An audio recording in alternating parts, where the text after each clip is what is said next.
Movie की कहानी एमिटीविले नाम के एक विलेज की है, जहां पुलिस स्टेशन के अंदर मौजूद कई पुलिस ऑफिसर अपनी जान उन ज़ॉम्बी से कैसे बचाएंगे जो शहर के ही आर्मी बेस पर हुए केमिकल एक्सप्लोजन के कारण पैदा हुए हैं, जो अब हर तरफ फैल चुके हैं और लोगों को खत्म कर रहे हैं। क्या बाकी बचे हुए लोग इन ज़ॉम्बी से अपनी जान बचा पाएंगे या सभी मारे जाएंगे? फिल्म की कहानी शुरू होती है अमेरिका के एमिटीविले नाम के एक छोटे से गाँव से, जहाँ हम एक आर्मी बेस को देख पाते हैं और उसी आर्मी बेस पर एक एक्सप्लोजन हो जाता है, जिस कारण वहाँ रखा हुआ केमिकल सारे शहर में हवा में मिलकर लोगों को नुकसान पहुंचाने लगा है। और इसी एक्सप्लोजन में कई लोग जो उस दौरान बेस पर मौजूद थे वे बुरी तरह से मारे गए हैं। इसके बाद हमें आर्मी के ही 2 सोल्जर को दिखाया जाता है जो उसी बेस पर बचे हुए लोगों को रेस्क्यू करने के लिए गए हैं। वहाँ उन्हें एक लेडी मिलती है जो बुरी तरह से घायल थी। वो लेडी उन सोल्जर को कहती है कि बेस पर रखा हुआ सारा केमिकल हर जगह फैल चुका है और इस शहर में मौजूद कई लोगों को नुकसान भी पहुंचा सकता है। इसके बाद हमें शहर के ही एक टीवी न्यूज से पता चलता है कि गवर्नमेंट वहां के लोगों को 2 दिनों तक घर में ही रहने की सलाह दे रही है। दरअसल गवर्नमेंट उस केमिकल से बचने के लिए विलेज में एसिड रेन करवाना चाहती है ताकि उस केमिकल को जड़ से ही खत्म किया जा सके और वे केमिकल लोगों के लिए खतरा साबित न हो। इसके बाद हमें एक रेस्टोरेंट का सीन दिखाया जाता है जहाँ हम एक पुलिस ऑफिसर को भी देख पाते हैं जिसका नाम डेस है। वे रेस्टोरेंट में न्यूज देख रहा होता है और उसे पता चलता है कि सारे शहर में एसिड रेन होने वाली है, जिसके लिए लोगों को सलाह दी है कि वे अपने घर से बाहर ना आएं। अब ये सब सुनकर रेस्टोरेंट की ओनर लेडी डेस को कहती है कि वे लोग इन सब चीजों से बहुत ही परेशान हैं। इसके बाद डेस खाना लेकर वापस पुलिस स्टेशन की तरफ जाने लगता है। रास्ते में वे देखता है कि आसमान में बादल पूरी तरह से लाल हो चुके हैं, जो उसी केमिकल के कारण हुए थे जो उस आर्मी बेस से अब हवा के जरिए फैल रहा था। अब कुछ ही देर बाद डेस पुलिस स्टेशन पहुंच जाता है, जहां हम एक और ऑफिसर को देख पाते हैं जिसका नाम स्टीव है, जो डेस को बताता है कि उसकी एक्स वाइफ का कॉल आया था और वो उसे कॉल बैक कर ले क्योंकि वो बहुत ही ज्यादा परेशान थी। वहीं पर हम एक और पुलिस ऑफिसर को देख पाते हैं जिसका नाम मेलोई है, जो दिखने में बहुत ही ज्यादा मोटा था, जो कि खराब हो चुकी टीवी को रिपेयर करने की कोशिश कर रहा है। इसके बाद हमें एक लेडी को दिखाया जाता है जो उसी पुलिस स्टेशन में पहुंच चुकी है, जिसका नाम चैन है, जो डेस के ऊपर बहुत ही ज्यादा गुस्सा है क्योंकि उसका कोई काम है जो अभी तक रुका हुआ है। उसके हाथों में एक टिकट है जो वे जमा कराने के लिए वहाँ आई हुई है, लेकिन उसकी कोई भी नहीं सुन रहा था। यह हमें पता चलता है कि वे लेडी बहुत ही ज्यादा घमंडी और अकड़ू है। डेस उसे बताता है कि जिस डिपार्टमेंट के बारे में वो बात कर रही है उसकी हेड अभी तक आई नहीं है, अभी उनका लंच टाइम है, इस कारण थोड़ी देर वे वेट करें। इसके बाद हम डेस को देखते हैं जो पुलिस स्टेशन में मौजूद सारे लोगों को एक एक करके खाना देने के लिए जाता है। इस दौरान हम एक और लेडी ऑफिसर को देखते हैं जिसका नाम नीना है। नीना डेस को कहती है कि उसे जल्दी छुट्टी चाहिए क्योंकि उसे किसी अर्जेंट काम के लिए शहर से बाहर जाना है। इसके बाद डेस डॉक्टर इरा के पास जाता है जो अपने असिस्टेंट के साथ मिलकर किसी डांसर की बॉडी का पोस्टमार्टम कर रही है। इसके बाद हमें एक लेडी न्यूज रिपोर्टर को दिखाया जाता है जिसका नाम ट्रोवेर है, जिसे अपने कलीग द्वारा पता चलता है कि शहर का एक खूंखार अपराधी जो अब पुलिस के हत्थे चढ़ चुका है उसे एमिटीविले पुलिस स्टेशन ले जाया जा रहा है। इस कारण वो भी अब वहाँ जाने लगती है ताकि वे उसे न्यूज को कवर कर सकें। इसके बाद हमें पुलिस स्टेशन का सीन दिखाया जाता है जहाँ हम जिमी नाम के एक टीनेज लड़के को देख पाते हैं जो दरअसल डेस का ही बेटा है। जिमी बताता है कि उसकी माँ ने उसे यहाँ पर भेज दिया। तभी डेस अपनी एक्स वाइफ को कॉल लगाता है। दरअसल उसकी वाइफ अपने बॉयफ्रेंड के साथ रहती है और जिमी भी उन लोगों के साथ ही रहा करता है। यहाँ डेस अपनी एक्स वाइफ को डांटता है कि वे कैसे जिमी को पुलिस स्टेशन भेज सकती है क्योंकि अभी वो बहुत ही ज्यादा बिजी है, लेकिन उसकी वाइफ उसकी एक भी बात को नहीं सुनती है। इसके बाद हमें डिटेक्टिव मैकोइन को दिखाया जाता है जो जोए नाम के उस खूंखार अपराधी को पुलिस स्टेशन लेकर आ चुका है। और इस दौरान हम ट्रोवर को भी देखते हैं जो उस दौरान रिपोर्टिंग कर रही है। अब डिटेक्टिव उस अपराधी को पुलिस स्टेशन की एक सेल में डाल देता है। इसके बाद हमें शहर के बाहर का नजारा दिखाया जाता है जहाँ पर चारों तरफ लाल बादल हो चुके हैं और एसिड रेन भी गवर्नमेंट द्वारा शुरू कर दी गई है। इस दौरान हम एक आदमी को देख पाते हैं जो अपनी कार से कहीं जा रहा था, लेकिन इस दौरान वे अपनी कार से जैसे ही बाहर आता है वे बादलों से गिर रही एसिड बारिश में पूरी तरह से जल जाता है और इस तरह वो मारा जाता है।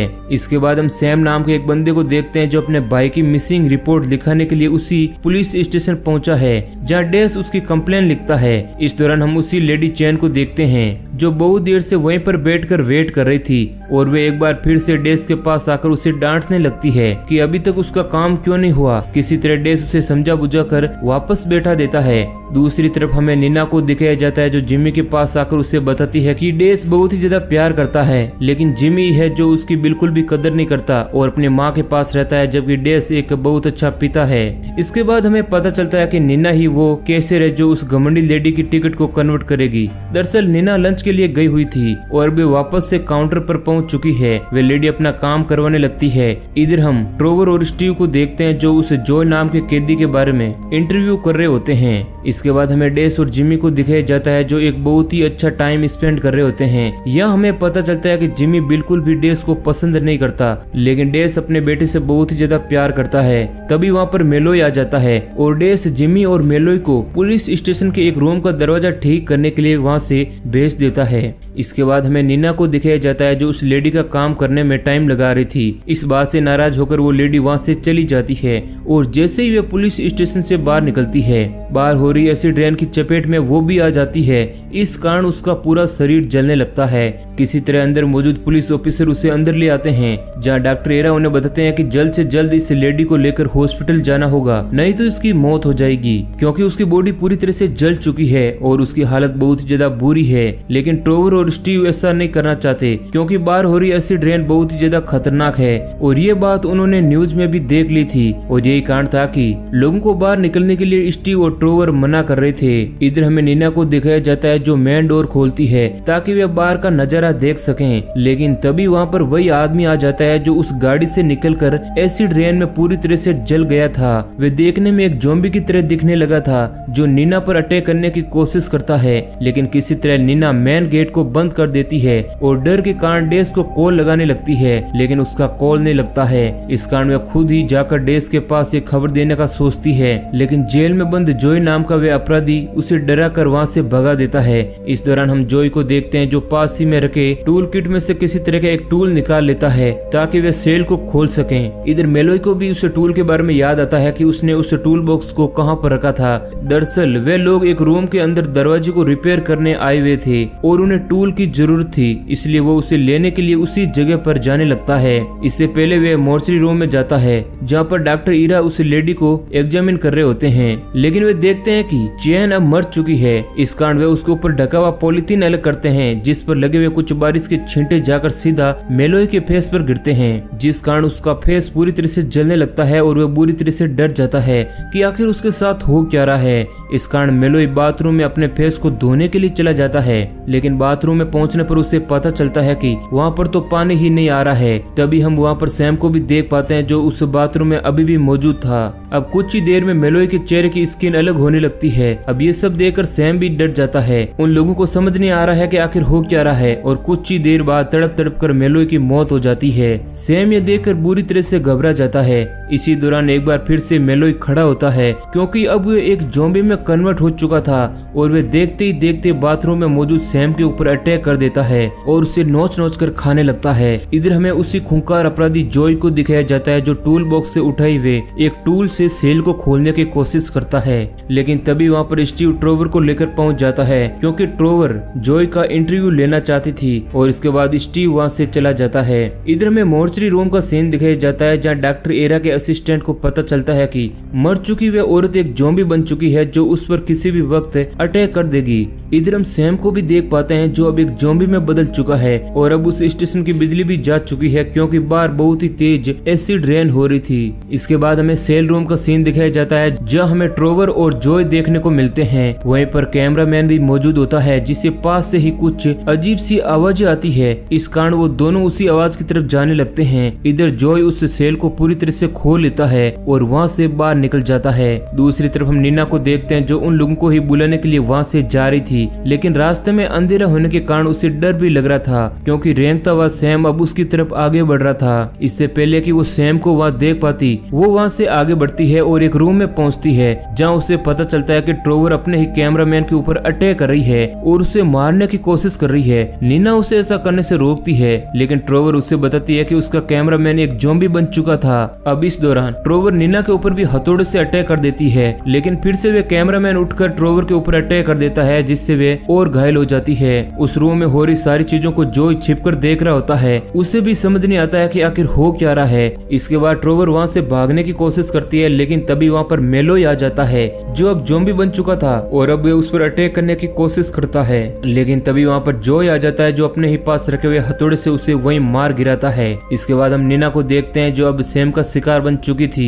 इधर फ्रंट डेस्क पर मौजूद सभी लोगों को भी अब सैम के बारे में पता चल चुका था जो अभी खूंखार ज़ॉम्बी बन चुका था। लेकिन वहाँ मौजूद किसी भी आदमी को पता नहीं था कि आखिर उसकी हालत ऐसी क्यों हुई और स्टीव पता लगाना चाहता था कि आखिर सैम को क्या हुआ है। लेकिन मैकक्वीन वहाँ से किसी तरह सभी को लेकर भागने के लिए कहता है, लेकिन स्टीव उन्हें मना कर देता है और इस बात की तह तक पहुँचने के लिए वे उसी पुलिस स्टेशन में रुके रहते हैं। इधर डेस को अपने बेटे जिमी की फिक्र होने लगती है और वे उसे ढूंढने के लिए वहाँ से जाना चाहता है। लेकिन वहाँ मौजूद दोनों लोग उसे ऐसा करने से रोकते हैं क्योंकि उन्हें नहीं पता कि वहाँ किस तरह का खतरा है। लेकिन अब वे दोनों भी डेस की बात को मानकर अपने हाथों में गन लिए जिमी की तरफ आगे बढ़ने लगते हैं। दूसरी तरफ हम डॉक्टर एरा को देखते हैं जो अपने असिस्टेंट को ढूंढने के लिए वहाँ से आगे बढ़ चुका है। लेकिन तभी उसे पता लगता है कि वह औरत जो मारी जा चुकी है वह एक ज़ॉम्बी बन चुकी है जो अब उस पर हमला कर देती है। वो किसी तरह उस औरत को मार गिराता है। लेकिन तभी वहाँ पर उसी का असिस्टेंट भी आ जाता है। एरा उस पर भी हमला करने लगता है। इधर में डेस और उसके दोनों साथियों को दिखाया जाता है जिनके हाथों में गन थी और वे लोग आगे बढ़ रहे हैं। तभी वे लोग वॉकी टॉकी से जिमी को कांटेक्ट करते हैं। डेस उसे कहता है कि वे वहीं पर छुपा रहे क्योंकि पुलिस स्टेशन के अंदर बहुत सी अजीब चीजें हो रही है। लेकिन जिमी उनकी बात को नहीं मानता है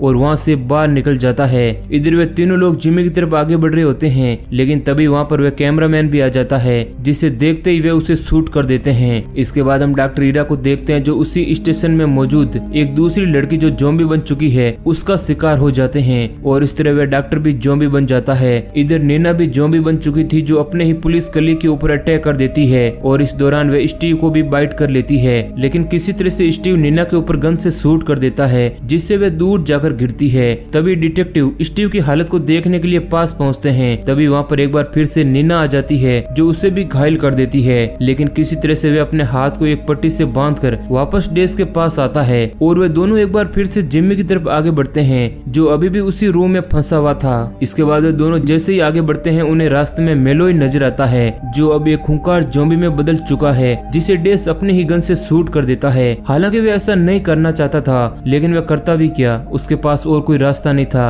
अगर वे उसे नहीं मारता तो वह उनके ऊपर अटैक कर देता। अब यहाँ से वे दोनों आगे बढ़ते हैं जहाँ रास्ते में उन दोनों को जॉय मिलता है जो अपने हाथों में हथियार लिए अभी भी उसी स्टेशन में मौजूद था। वह उन दोनों को बताता है कि वे अभी ज़ॉम्बी नहीं बना है इसलिए उनको कोई भी खतरा नहीं है। लेकिन तभी उसके ऊपर भी ज़ॉम्बी अटैक कर देते हैं और अब इस तरह वह भी ज़ॉम्बी बन जाता है। इसके बाद वे दोनों उन ज़ॉम्बीज को छोड़कर वहाँ से जिमी की तरफ आगे बढ़ते हैं जहाँ जाने पर डेस पूरी तरह से चौंक जाता है क्योंकि डॉक्टर एरा उसके बेटे जिमी को नोच नोच कर खा रहे होते हैं और ये देखकर डेस पूरी तरह से डर जाता है और उसे अफसोस होता है कि आखिर उसका बेटा जिमी पुलिस स्टेशन में क्यों आया। इसके बाद डिटेक्टिव उसे वहाँ से चलने के लिए कहता है लेकिन डेस अब पूरी तरह से टूट चुका था। वह वहीं पर बैठा रहता है और हम देखते हैं कि बाहर से बहुत सारे ज़ॉम्बी पुलिस स्टेशन में आने लगे हैं और वे सभी डेस की तरफ ही आगे बढ़ रहे हैं और इसके बाद आगे क्या होगा ये तो आप सोच ही सकते हैं। और इसी सीन के साथ मूवी एंड हो जाती है। तो दोस्तों ये कहानी आपको कैसे लगी है हमें कमेंट करके जरूर बताना। ऐसे ही और इंटरेस्टिंग वीडियो के लिए हमारे चैनल को सब्सक्राइब करें।